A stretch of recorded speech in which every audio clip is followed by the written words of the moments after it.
Welcome to Not Milk Never Milk. Subscribe if you're lactose intolerant. You start by making a full backup, and you do it now. This preserves progress if fixes fail. Next, document the broken trade.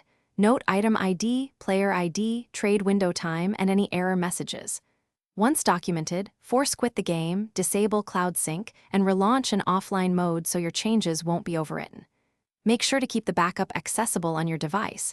Don't overwrite it, and proceed only when you can restore within minutes. Now you diagnose the issue. Open the save file or log and search for duplicate trade entries, null fields, or mismatched ID. Once found, edit only the offending record, clear pending trades, reset trade flags to false, and reassign missing ID with valid references.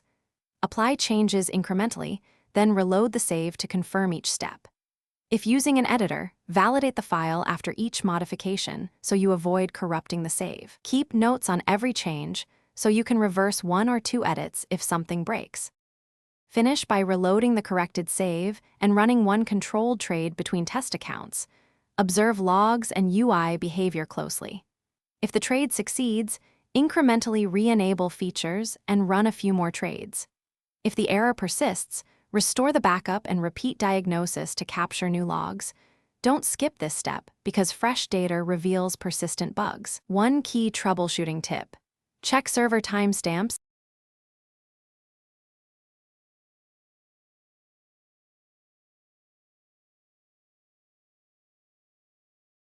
Thanks for watching. If this was helpful, leave a like and consider subscribing. See you next time.